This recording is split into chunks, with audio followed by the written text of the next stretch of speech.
ललितास्तवरत्नं महर्षि दुर्वासः प्रणीतम्।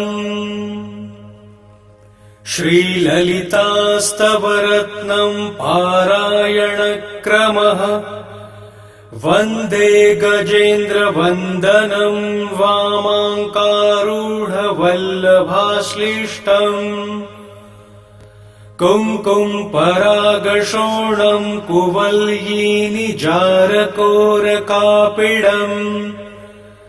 अस्य श्रीललितास्तवरत्नमाला महामन्त्रस्य भगवान् श्रीदुर्वासा ऋषिः पङ्क्तिः छन्दः सपरिवार श्रीललिता महात्रिपुरसुन्दरी देवता।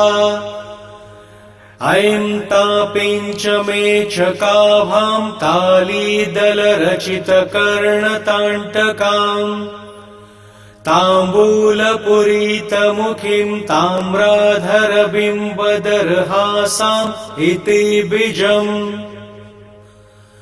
सौः धूर्तानामतिदुरावार्ता शेषावलग्न कमनीया। आर्ताली शुभदात्री वार्ताली भवतु वाञ्छितार्थाय इति शक्तिः। क्लीं आदिमरसावलम्बाम् अनिदं प्रथमाक्ति वल्लरी कलिकाम्।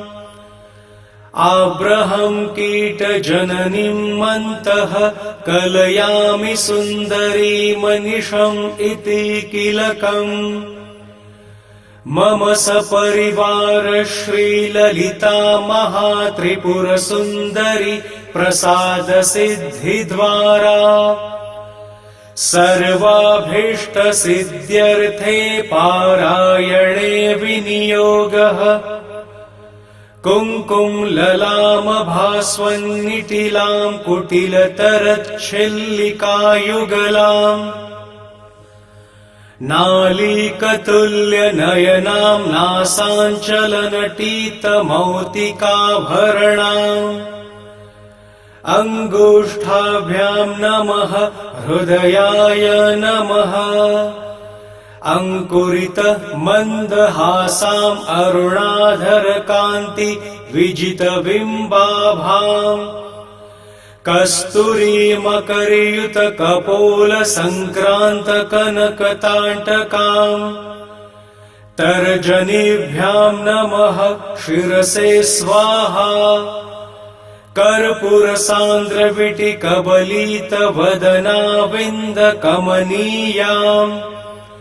कम्बुसहोदरकण्ठप्रलम्बामानच्छमौक्तिककपालाम्। मध्यमाभां नमः शिखायै वषट्। कल्हारदा कोमलं भुजयुगल स्फुरितरत्नकेयूराम्। करपद्ममुलविलसतः काञ्चनमयकटकवलयसन्दोहाम्। अनामिकाभ्यां नमः कवचाय हुम्। पाणिचतुष्टयविलसत्पाशकुंशपुण्ड्रचापपुष्पास्राम्। कुलङ्कषूकचशिखरां कुङ्कुमर्दतीमतरत्नकूर्पासाम्। कनिष्ठिकाभ्यां नमः नेत्रत्रयाय वौषट्। कमलभवकञ्चलोचनकिरीटरत्नांशुरञ्चितपदाब्जाम्। उन्मस्तकानुकम्पामुत्तरपाङ्कशोषितानङ्गाम्। करतलकरपृष्ठाभ्यां नमः अस्त्राय फट्। भूर्भुवः सुवरोमिति दिग्बन्धः।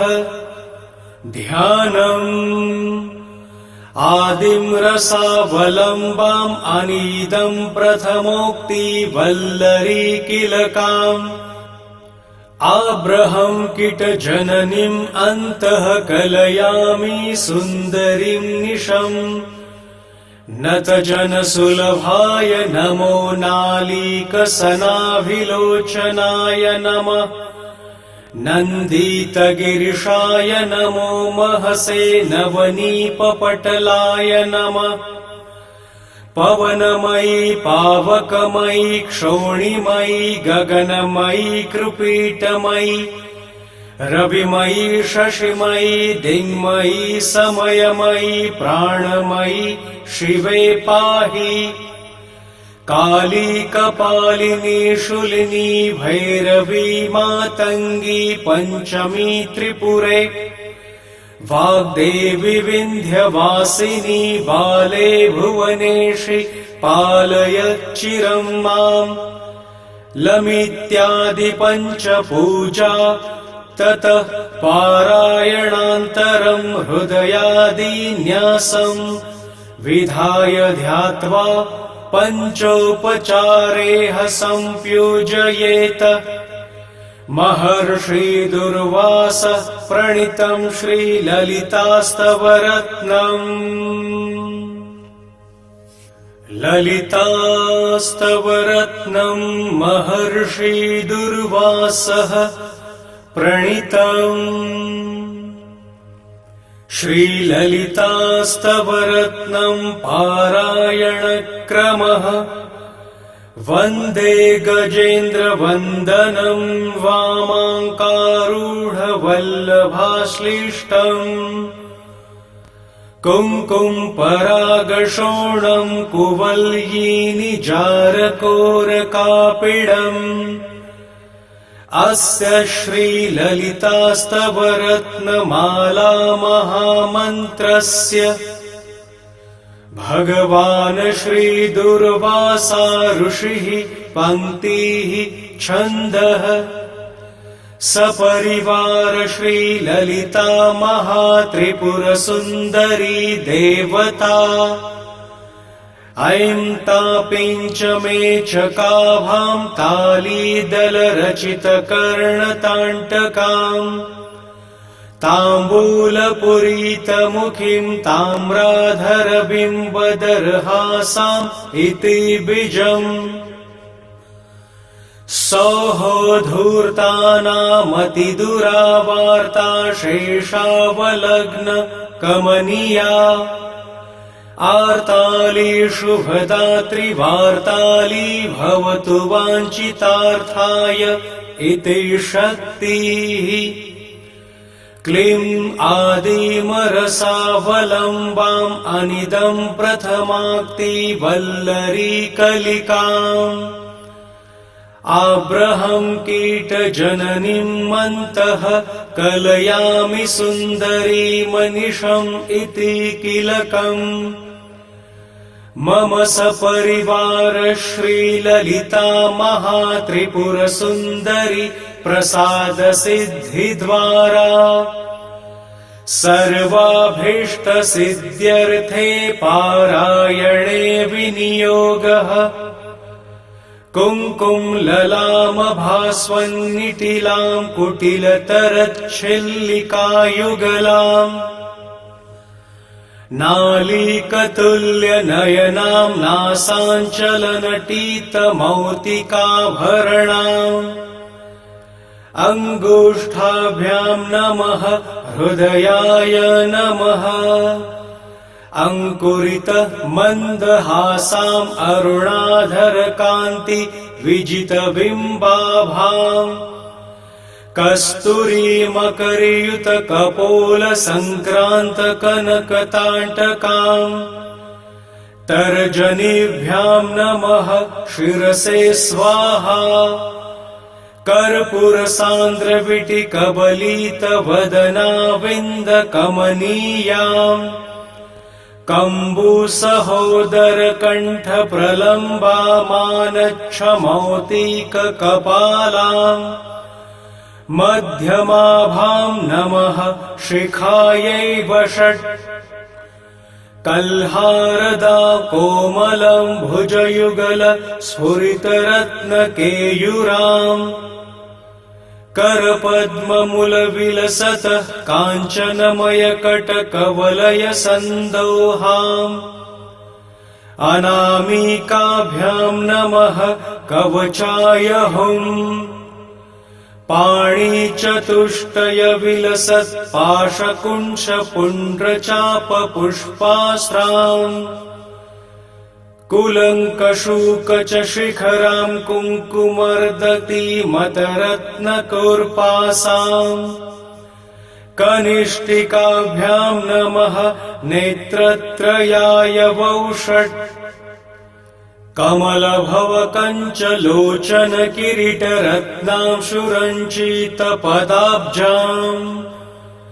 उन्मस्तकानुकम्पामुत्तरपाङ्कशोषितानङ्गाम् करतलकरपृष्ठाभ्यां नमः अस्त्राय फट् भूर्भुवस्सुवरोमिति दिग्बन्धः ध्यानम् आदिं रसावलम्बाम् अनीदं प्रथमोक्तिवल्लरीकिलकाम् आब्रहं किटजननीम् अन्तः कलयामि सुन्दरीं निशम् नतजनसुलभाय नमो नालीकसनाभिलोचनाय नमः नन्दितगिरिशाय नमो महसे नवनीपपटलाय नमः पवनमयी पावकमयी क्षोणिमयी गगनमयी कृपीटमयी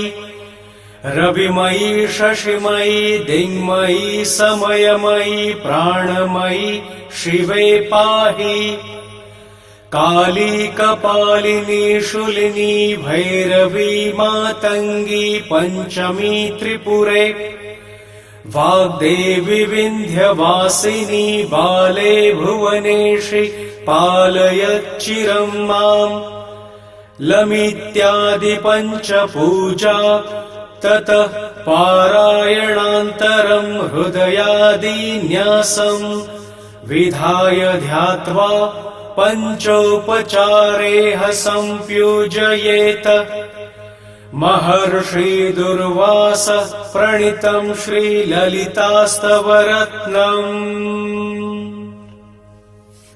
ललितास्तवरत्नं महर्षि दुर्वासः प्रणीतम् श्रीललितास्तवरत्नं पारायणक्रमः वन्दे गजेन्द्रवन्दनं वामाङ्कारूढवल्लभाश्लिष्टम् कुङ्कुमपरागशोणं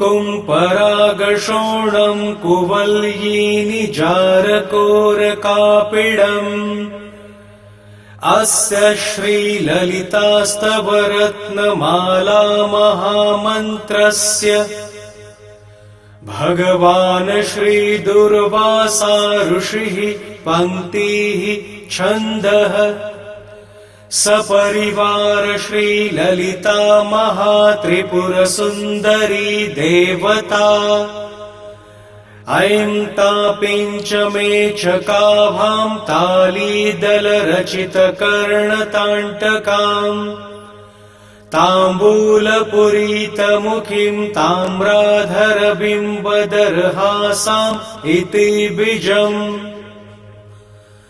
सौहोधूर्तानामतिदुरावार्ता शेषावलग्न कमनीया आर्ताली शुभदात्रिवार्ताली भवतु वाञ्छितार्थाय इति शक्तिः क्लीं आदिमरसावलम्बाम् अनिदं प्रथमाक्तिवल्लरीकलिकाम् आब्रहं कीटजननीं मन्तः कलयामि सुन्दरीमनिशम् इति किलकम् मम सपरिवार श्रीललिता महात्रिपुरसुन्दरी प्रसादसिद्धिद्वारा सर्वाभीष्टसिद्ध्यर्थे पारायणे विनियोगः कुङ्कुमललामभास्वन्निटिलां कुटिलतरच्छिल्लिकायुगलाम् नालीकतुल्यनयनां नासाञ्चलनटीतमौक्तिकाभरणाम् अङ्गुष्ठाभ्यां नमः हृदयाय नमः अङ्कुरितः मन्दहासाम् अरुणाधरकान्ति विजितबिम्बाभाम् कस्तूरीमकरयुतकपोलसङ्क्रान्तकनकताटकाम् तर्जनीभ्यां नमः शिरसे स्वाहा कर्पूरसान्द्रविटिकबलितवदनाविन्दकमनीयाम् कम्बुसहोदरकण्ठप्रलम्बामानच्छमौक्तिककपालाम् मध्यमाभां नमः शिखायै वषट् कल्हारदा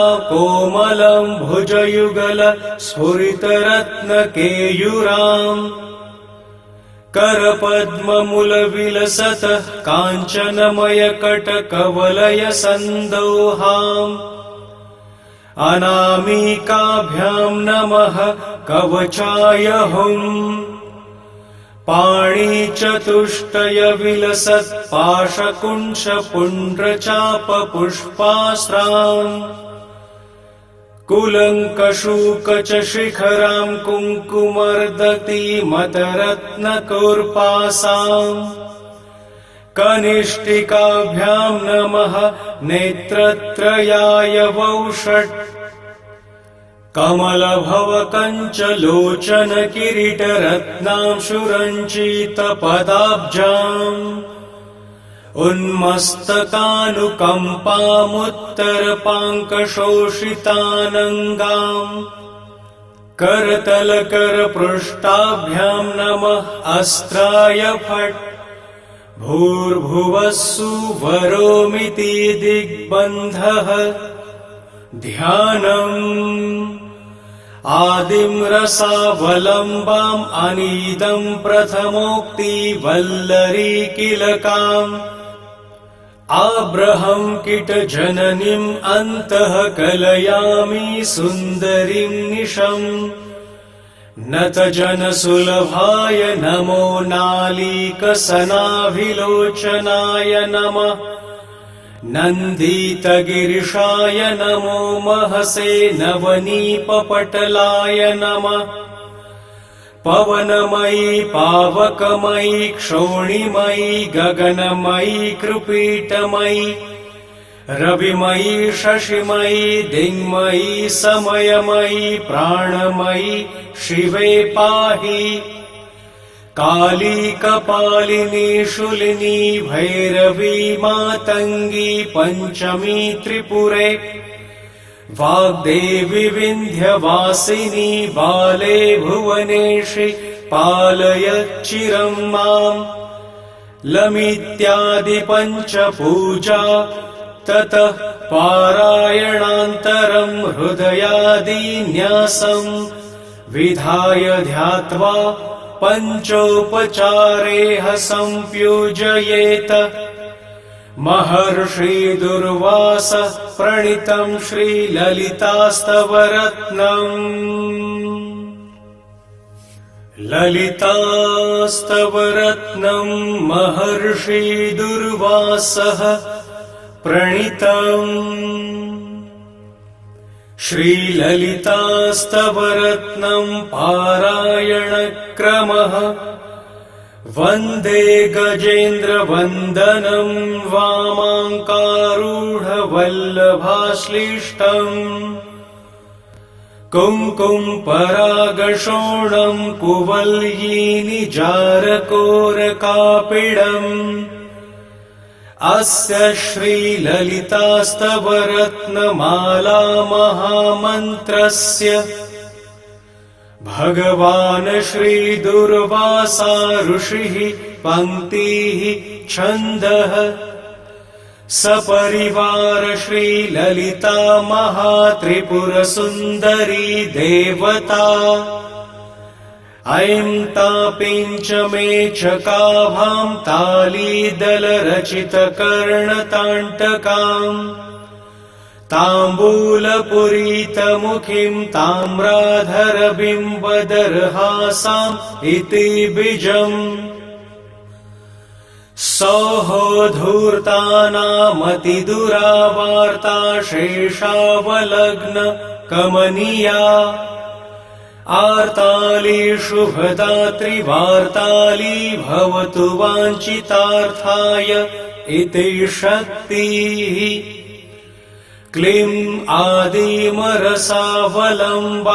अनिदं प्रथमाक्ति वल्लरी कलिकाम् आब्रहं कीटजननीं मन्तः कलयामि सुन्दरी मनिषम् इति किलकम् मम सपरिवार श्रीललिता महात्रिपुरसुन्दरी प्रसादसिद्धिद्वारा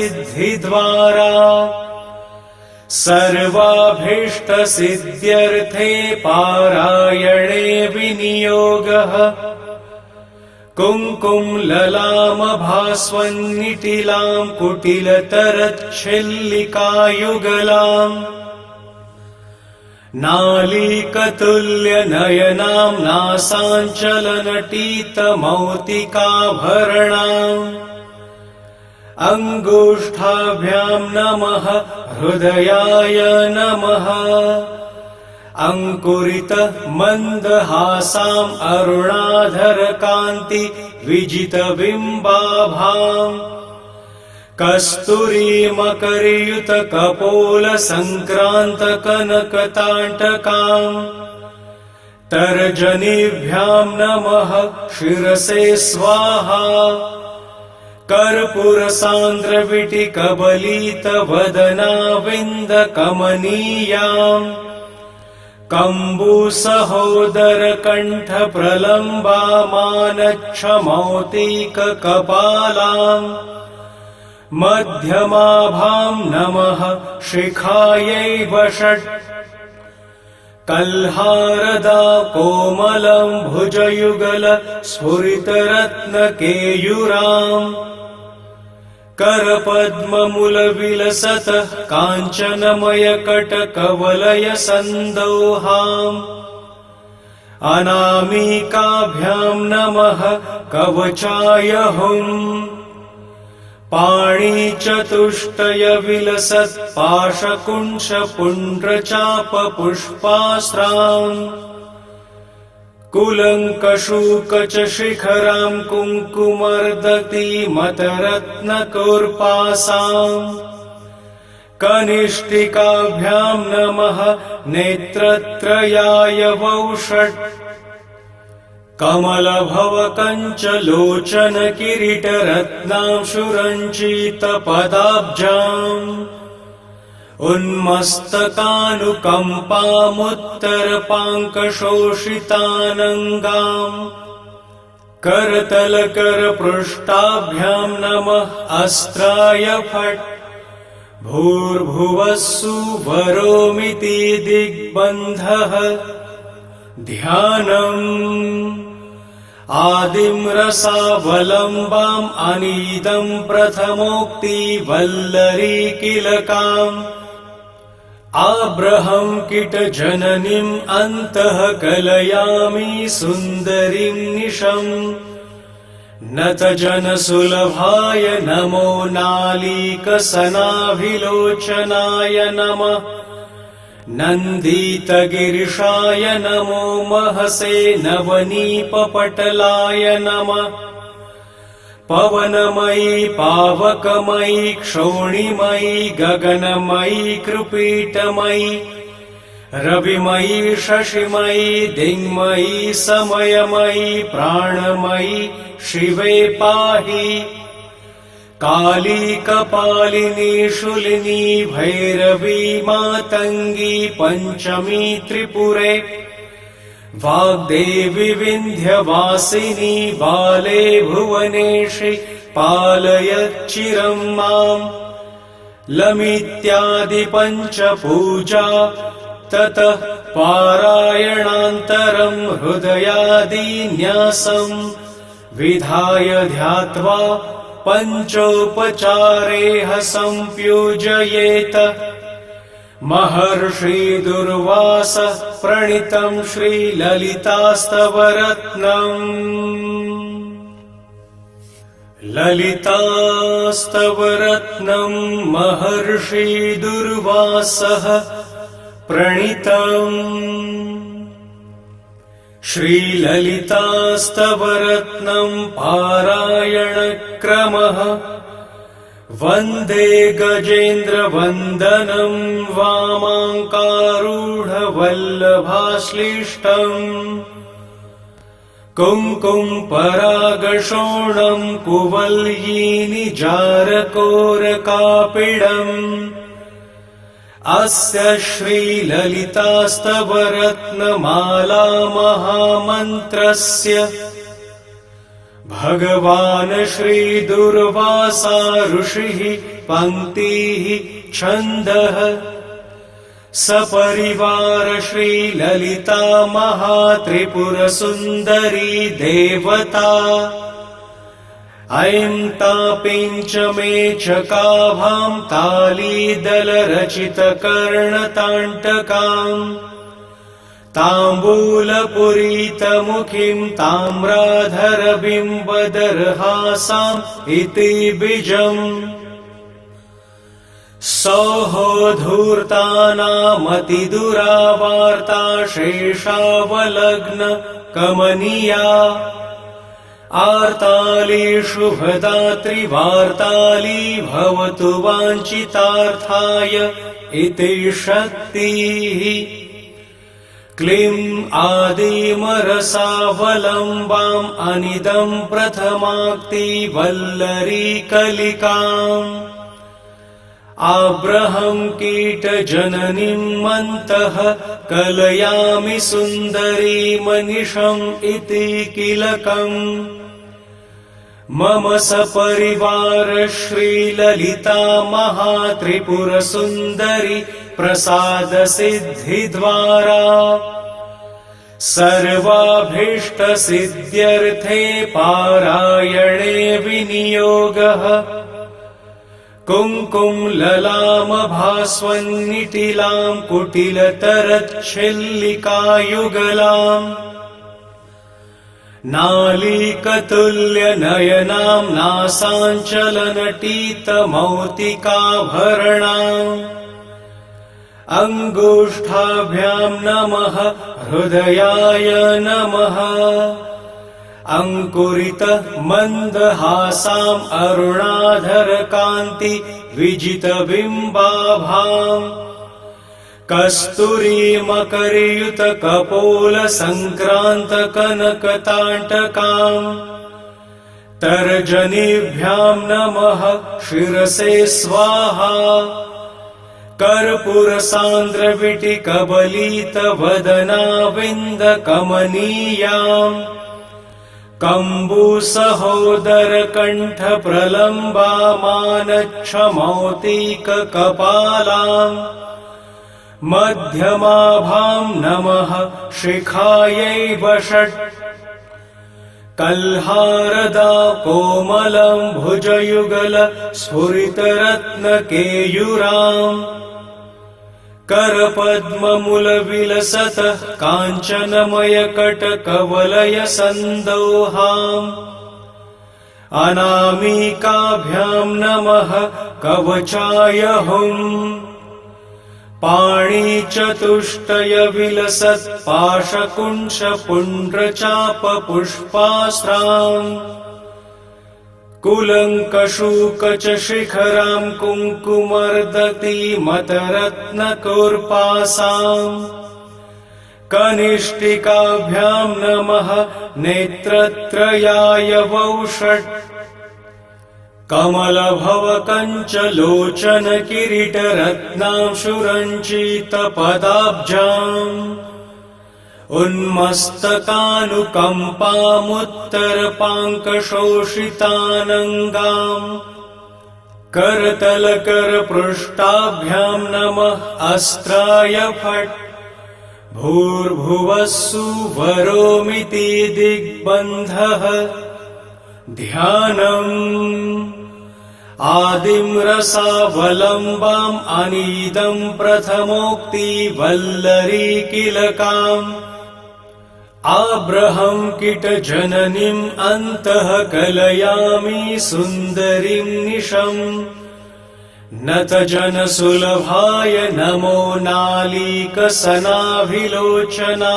नमः नन्दीतगिरिशाय नमो महसे नवनीपपटलाय नमः पवनमयी पावकमयी क्षोणिमयी गगनमयी कृपीटमयी रविमयी शशिमयी दिङ्मयी समयमयी प्राणमयी शिवे पाहि काली कपालिनी शूलिनी भैरवी मातङ्गी पञ्चमी त्रिपुरे वाग्देवी विन्ध्यवासिनी बाले भुवनेशि पालयच्चिरं माम् लमित्यादि पञ्चपूजा ततः पारायणान्तरं हृदयादिन्यासम् विधाय ध्यात्वा पञ्चोपचारेह सम्पूजयेत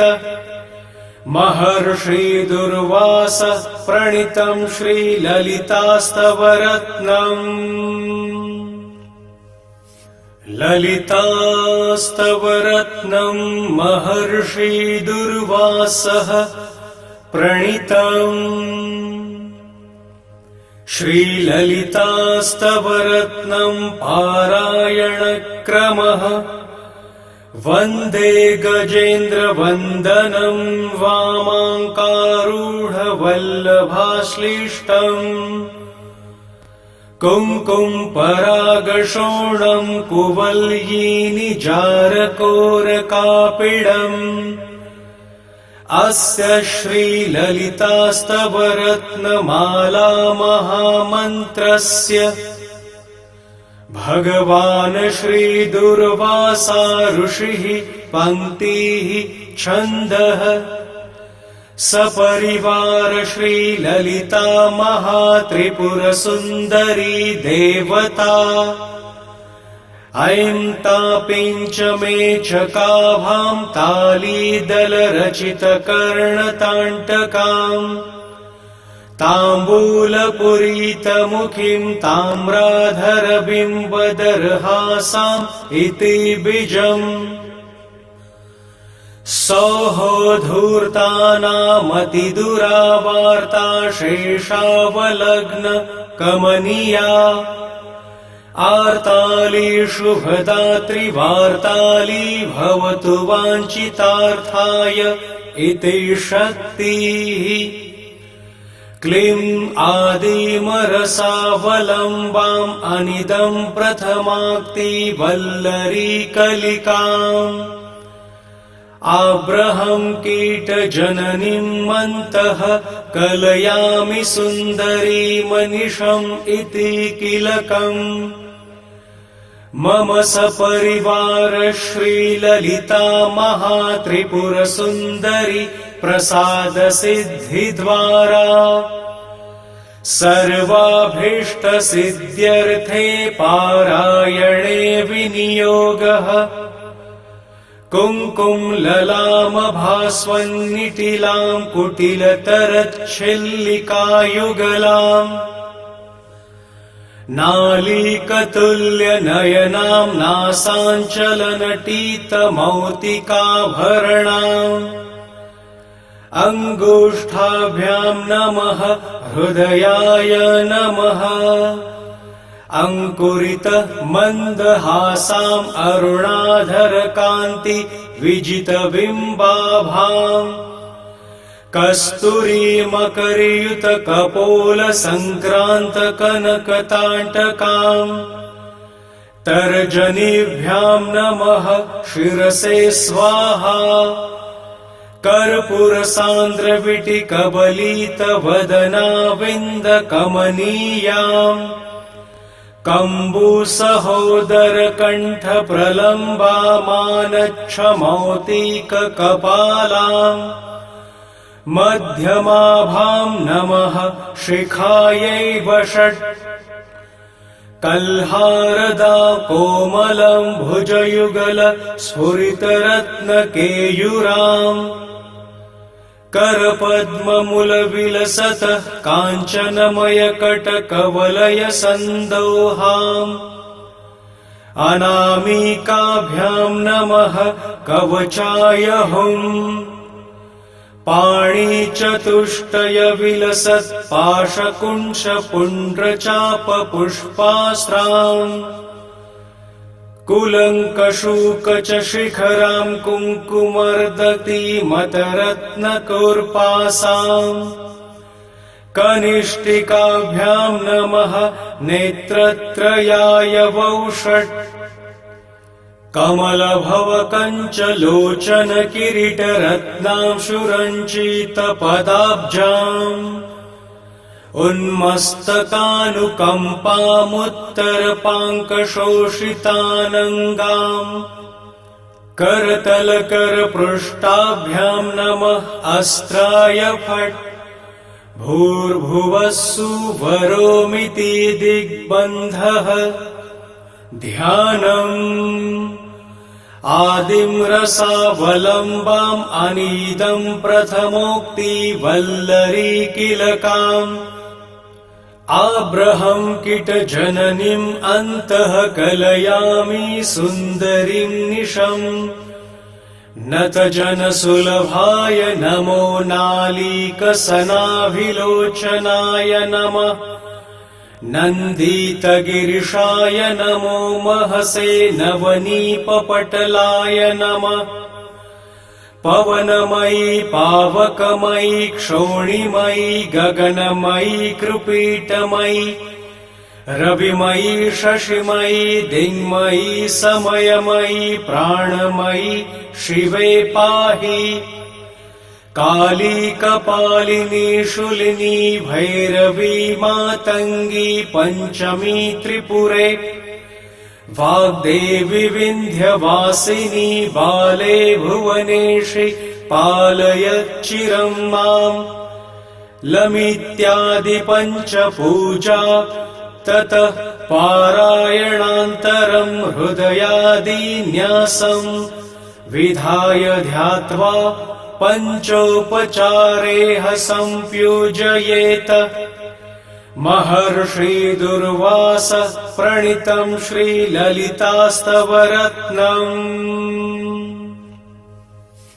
ललितास्तवरत्नं महर्षि दुर्वासः प्रणीतम्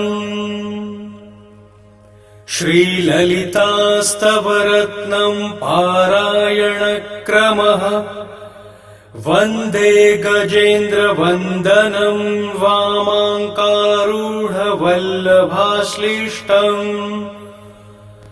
कुङ्कुमपरागशोणं कुवल्यीनिजारकोरकापिडम् अस्य श्रीललितास्तवरत्नमाला महामन्त्रस्य भगवान् श्रीदुर्वासा ऋषिः पङ्क्तिः छन्दः सपरिवार श्रीललिता महात्रिपुरसुन्दरी देवता ऐं तापिञ्चमे चकाभां तालीदलरचितकर्णताण्टकाम् ताम्बूलपुरीतमुखीं ताम्राधरबिम्बदर्हासाम् इति बीजम्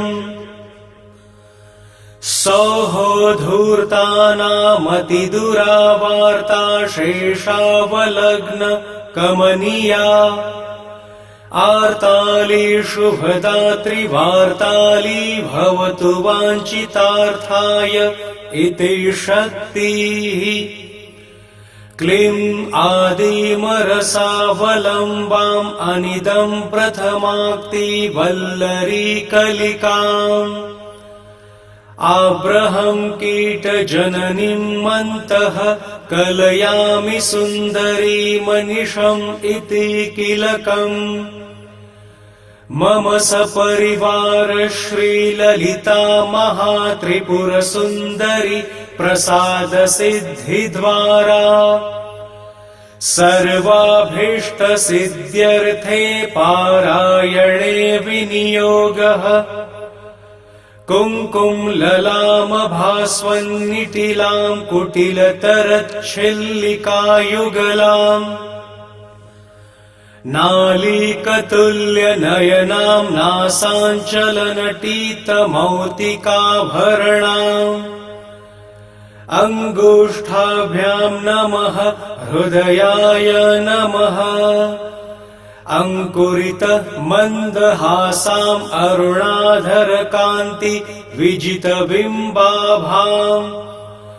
कस्तूरीमकरयुतकपोलसङ्क्रान्तकनकताटकाम् तर्जनीभ्यां नमः शिरसे स्वाहा कर्पूरसान्द्रविटिकबलितवदनाविन्दकमनीयाम् कम्बुसहोदरकण्ठप्रलम्बामानच्छमौक्तिककपालाम् मध्यमाभां नमः शिखायै वषट् कल्हारदा कोमलं भुजयुगल स्फुरितरत्नकेयुराम् करपद्ममुलविलसतः काञ्चनमयकटकवलयसन्दोहाम् अनामिकाभ्यां नमः कवचाय हुम्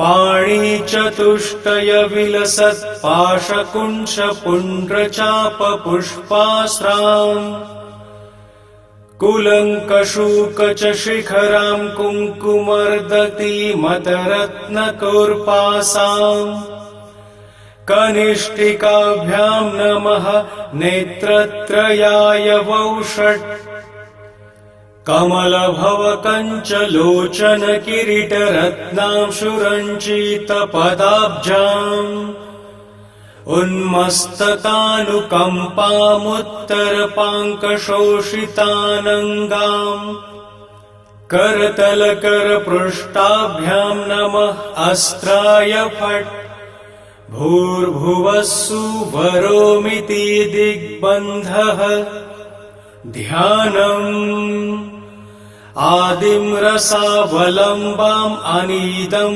प्रथमोक्तिवल्लरी किलकाम् आब्रहं किटजननीम् अन्तः कलयामि सुन्दरीं निशम् नतजनसुलभाय नमो नालीकसनाभिलोचनाय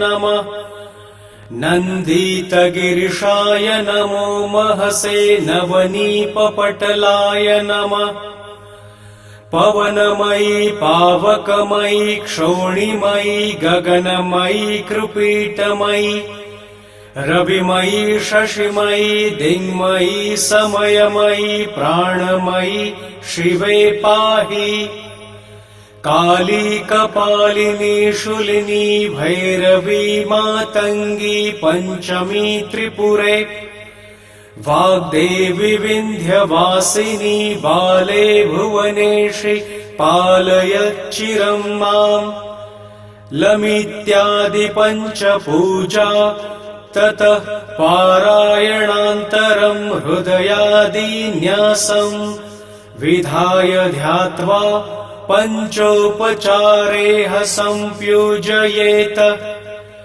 महर्षि दुर्वासः प्रणीतं श्रीललितास्तवरत्नम् ललितास्तवरत्नं महर्षि दुर्वासः प्रणीतम् श्रीललितास्तवरत्नं पारायणक्रमः वन्दे गजेन्द्रवन्दनं वामाङ्कारूढवल्लभाश्लिष्टम् कुङ्कुमपरागशोणं कुवल्यीनिजारकोरकापिडम् अस्य श्रीललितास्तवरत्नमाला महामन्त्रस्य भगवान् श्रीदुर्वासा ऋषिः पङ्क्तिः छन्दः सपरिवार श्रीललिता महात्रिपुरसुन्दरी देवता ऐं तापिञ्चमे चकाभां तालीदलरचितकर्णताण्टकाम् ताम्बूलपुरीतमुखीं ताम्राधरबिम्बदर्हासाम् इति बीजम् सौः धूर्तानामतिदुरावार्ता शेषावलग्न कमनीया आर्ताली शुभदात्रिवार्ताली भवतु वाञ्छितार्थाय इति शक्तिः क्लीं आदिमरसावलम्बाम् अनिदं प्रथमाक्ति वल्लरी कलिकाम् आब्रहं कीटजननीं मन्तः कलयामि सुन्दरी मनिषम् इति किलकम् मम सपरिवार श्रीललिता महात्रिपुरसुन्दरी प्रसादसिद्धिद्वारा सर्वाभीष्टसिद्ध्यर्थे पारायणे विनियोगः कुङ्कुमललामभास्वन्निटिलां कुटिलतरच्छिल्लिकायुगलाम् नालीकतुल्यनयनां नासाञ्चलनटीतमौक्तिकाभरणाम् अङ्गुष्ठाभ्यां नमः हृदयाय नमः अङ्कुरितः मन्दहासाम् अरुणाधरकान्ति विजितबिम्बाभाम्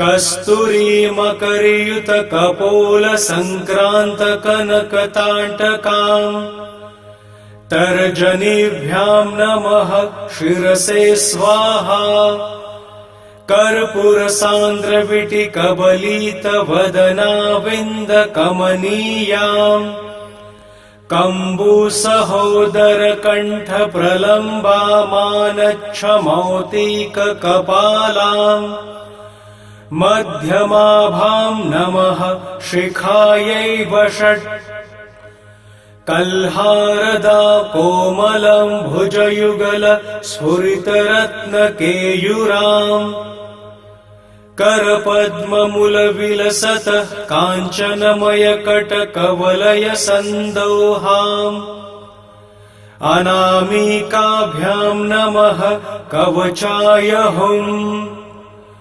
पाणिचतुष्टयविलसत्पाशकुंशपुण्ड्रचापपुष्पास्राम् कुलङ्कषूकचशिखरां कुङ्कुमर्दतीमतरत्नकोर्पासाम् कनिष्ठिकाभ्यां नमः नेत्रत्रयाय वौषट् कमलभवकञ्चलोचनकिरीटरत्नांशुरञ्चितपदाब्जाम् उन्मस्तकानुकम्पामुत्तरपाङ्कशोषितानङ्गाम् करतलकरपृष्ठाभ्यां नमः अस्त्राय फट् भूर्भुवः सुवरोमिति दिग्बन्धः ध्यानम् आदिं रसावलम्बाम् अनीदं प्रथमोक्ति वल्लरी किलकाम् आब्रहं किटजननीम् अन्तः कलयामि सुन्दरीं निशम् नतजनसुलभाय नमो नालीकसनाभिलोचनाय नमः नन्दीतगिरिशाय नमो महसे नवनीपपटलाय नमः पवनमयी पावकमयी क्षोणिमयी गगनमयी कृपीटमयी रविमयी शशिमयी दिङ्मयी समयमयी प्राणमयी शिवे पाहि काली कपालिनी शूलिनी भैरवी मातङ्गी पञ्चमी त्रिपुरे वाग्देवी विन्ध्यवासिनी बाले भुवनेशि पालयच्चिरं माम् लमित्यादि पञ्चपूजा ततः पारायणान्तरं हृदयादिन्यासं विधाय ध्यात्वा पञ्चोपचारेह सम्पूजयेत महर्षि दुर्वासः प्रणीतं श्रीललितास्तवरत्नम् ललितास्तवरत्नं महर्षि दुर्वासः प्रणीतम् श्रीललितास्तवरत्नं पारायणक्रमः वन्दे गजेन्द्रवन्दनं वामाङ्कारूढवल्लभाश्लिष्टम् कुङ्कुमपरागशोणं कुवल्यीनिजारकोरकापिडम् अस्य श्रीललितास्तवरत्नमाला महामन्त्रस्य भगवान् श्रीदुर्वासा ऋषिः पङ्क्तिः छन्दः सपरिवार श्रीललिता महात्रिपुरसुन्दरी देवता ऐं तापिञ्चमे चकाभां तालीदलरचितकर्णताण्टकाम् ताम्बूलपुरीतमुखीं ताम्राधरबिम्बदरहासाम् इति बीजम् सौः धूर्तानामतिदुरावार्ता शेषावलग्न कमनीया आर्ताली शुभदात्रिवार्ताली भवतु वाञ्छितार्थाय इति शक्तिः क्लीं आदिमरसावलम्बाम् अनिदं प्रथमाक्ति वल्लरी कलिकाम् आब्रहं कीटजननीं मन्तः कलयामि सुन्दरी मनिषम् इति किलकम् मम सपरिवार श्रीललिता महात्रिपुरसुन्दरी प्रसादसिद्धिद्वारा सर्वाभीष्टसिद्ध्यर्थे पारायणे विनियोगः कुङ्कुमललामभास्वन्निटिलां कुटिलतरच्छिल्लिकायुगलाम् नालीकतुल्यनयनां नासाञ्चलनटीतमौक्तिकाभरणाम् अङ्गुष्ठाभ्यां नमः हृदयाय नमः अङ्कुरितः मन्दहासाम् अरुणाधरकान्ति विजितबिम्बाभाम्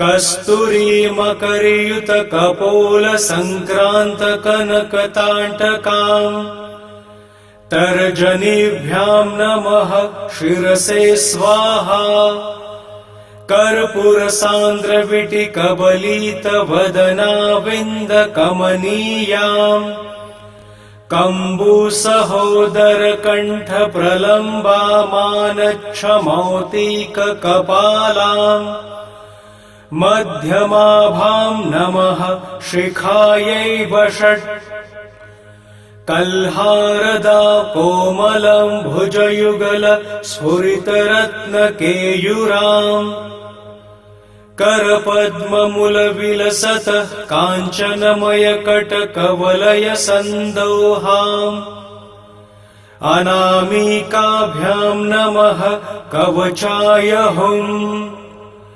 पाणिचतुष्टयविलसत्पाशकुंशपुण्ड्रचापपुष्पास्त्राम् कुलङ्कषूकचशिखरां कुङ्कुमर्दतीमतरत्नकुर्पासाम् कनिष्ठिकाभ्यां नमः नेत्रत्रयाय वौषट् कमलभवकञ्चलोचनकिरीटरत्नांशुरञ्चितपदाब्जाम् उन्मस्तकानुकम्पामुत्तरपाङ्कशोषितानङ्गाम् करतलकरपृष्ठाभ्यां नमः अस्त्राय फट् भूर्भुवस्सुवरोमिति दिग्बन्धः ध्यानम् आदिं रसावलम्बाम् अनीदं प्रथमोक्तिवल्लरी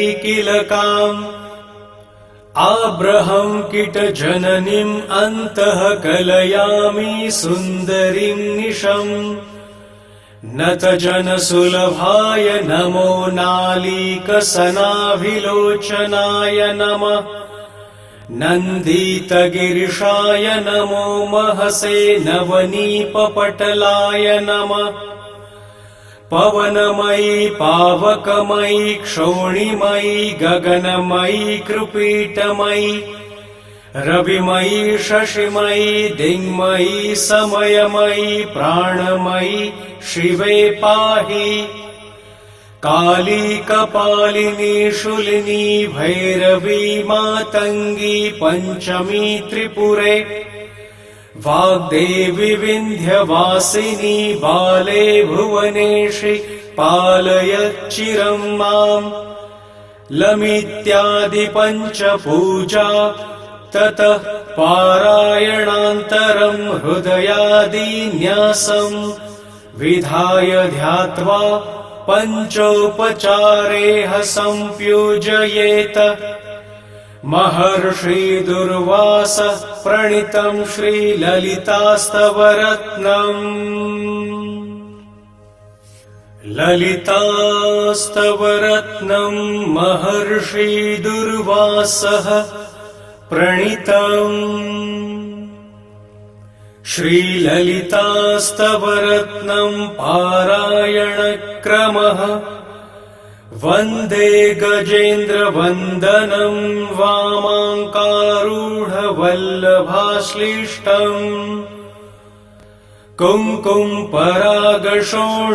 कुवल्यीनिजारकोरकापिडम् अस्य श्रीललितास्तवरत्नमाला महामन्त्रस्य भगवान् श्रीदुर्वासा ऋषिः पङ्क्तिः छन्दः सपरिवार श्रीललिता महात्रिपुरसुन्दरी देवता ऐं तापिञ्चमे चकाभां तालीदलरचितकर्णताण्टकाम् ताम्बूलपुरीतमुखीं ताम्राधरबिम्बदर्हासाम् इति बीजम्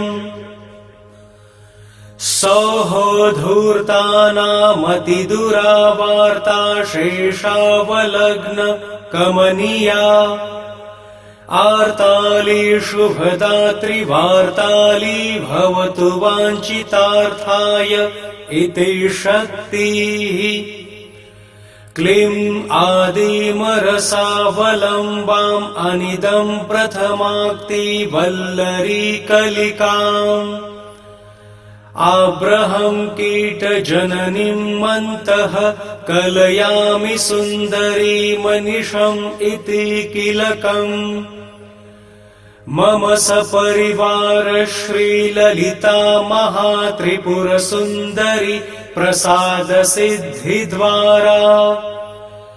सर्वाभीष्टसिद्ध्यर्थे पारायणे विनियोगः कुङ्कुमललामभास्वन्निटिलां कुटिलतरच्छिल्लिकायुगलाम्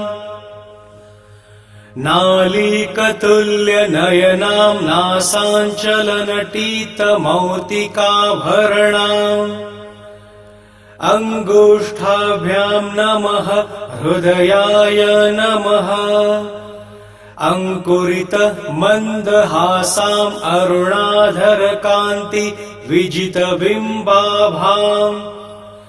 कस्तूरीमकरयुतकपोलसङ्क्रान्तकनकताटकाम् तर्जनीभ्यां नमः शिरसे स्वाहा कर्पूरसान्द्रविटिकबलितवदनाविन्दकमनीयाम् कम्बुसहोदरकण्ठप्रलम्बामानच्छमौक्तिककपालाम् मध्यमाभां नमः शिखायै वषट् कल्हारदा कोमलं भुजयुगल स्फुरितरत्नकेयुराम् करपद्ममुलविलसतः काञ्चनमयकटकवलयसन्दोहाम् अनामिकाभ्यां नमः कवचाय हुम् पाणिचतुष्टयविलसत्पाशकुंशपुण्ड्रचापपुष्पास्त्राम् कुलङ्कषूकचशिखरां कुङ्कुमर्दतीमतरत्नकूर्पासाम् कनिष्ठिकाभ्यां नमः नेत्रत्रयाय वौषट् कमलभवकञ्चलोचनकिरीटरत्नांशुरञ्चितपदाब्जाम् उन्मस्तकानुकम्पामुत्तरपाङ्कशोषितानङ्गाम् करतलकरपृष्ठाभ्यां नमः अस्त्राय फट् भूर्भुवस्सुवरोमिति दिग्बन्धः ध्यानम् आदिं रसावलम्बाम् अनीदं प्रथमोक्तिवल्लरीकिलकाम् आब्रहं किटजननीम् अन्तः कलयामि सुन्दरीं निशम् नतजनसुलभाय नमो नालीकसनाभिलोचनाय नमः नन्दीतगिरिशाय नमो महसे नवनीपपटलाय नमः पवनमयी पावकमयी क्षोणिमयी गगनमयी कृपीटमयी रविमयी शशिमयी दिङ्मयी समयमयी प्राणमयी शिवे पाहि काली कपालिनी शूलिनी भैरवी मातङ्गी पञ्चमी त्रिपुरे वाग्देवी विन्ध्यवासिनी बाले भुवनेशि पालयच्चिरं माम् लमित्यादि पञ्चपूजा ततः पारायणान्तरं हृदयादिन्यासम् विधाय ध्यात्वा पञ्चोपचारेह सम्पूजयेत महर्षि दुर्वास प्रणीतं श्रीललितास्तवरत्नम्।